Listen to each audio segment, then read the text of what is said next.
Mungkin ini penyebab kenapa keajaiban tidak muncul di kehidupan Anda serta solusinya. Perkenalkan, nama saya Rahmat Barus MBA, saya seorang master praktisi Neuro Linguistic Programming serta Certified Facilitator Law of Attraction.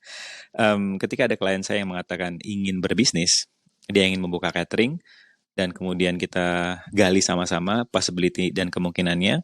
Namun setelah kembali lagi, kita ketemu setelah 2 minggu kita ketemu, dia bilang, Pak, kok keajaiban nggak muncul di kehidupan saya untuk memudahkan perjalanan saya membuat bisnis catering tersebut.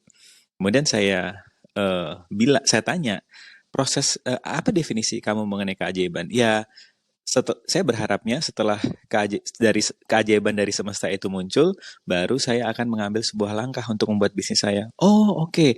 Kalau dari cara pandang seperti itu, gimana? Apakah kamu berhasil membuat bisnis atau masih tertunda? Iya, Pak, masih tertunda karena tidak ada keajaiban yang muncul. Oke, sekarang karena tidak ada yang salah dengan cara pandang Anda, namun kejadian realitanya adalah Anda belum membuat bisnis Anda. Bagaimana jika dirubah cara pandangnya, yaitu keajaiban itu hanya akan muncul setelah Anda mengambil sebuah keputusan.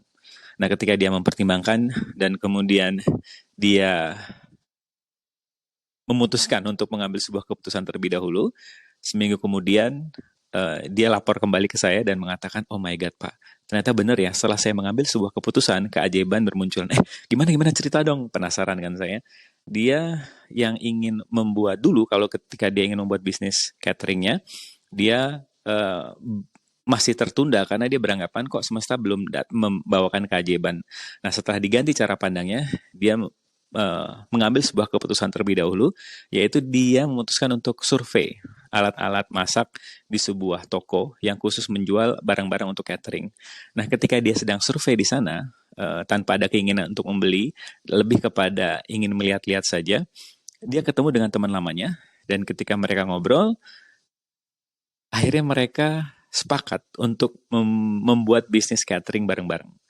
Nah, di sini mungkin Anda semakin menyadari ketika kita mengambil sebuah keputusan, keajaiban itu akan bermunculan. Bukan sebaliknya, kita berharap keajaiban terlebih dahulu, baru kita mengambil sebuah keputusan. Karena kalau kita berharap keajaiban terlebih dahulu datang, baru kita mengambil sebuah keputusan, secara vibrasi kita low, oleh law of attraction akan ditarik hal-hal yang secara vibrasi juga rendah, seperti drama, trauma, malas, dan sebagainya. Sedangkan saat kita ambil action terlebih dahulu, dan actionnya tidak harus besar ya.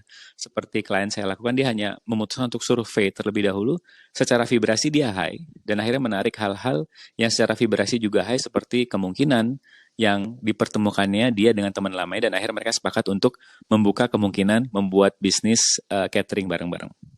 So, saya penasaran, keajaiban apa yang akan bermunculan di kehidupan Anda saat Anda tidak lagi menunda, lebih kepada mengambil sebuah keputusan, karena semesta akan melihat, si Rahmat ini mengambil keputusan nih, oke deh, akan aku datangkan bala bantuan untuk memudahkan perjalanan dia. Asik ya? Sampai ketemu di episode berikutnya, and please keep having fun.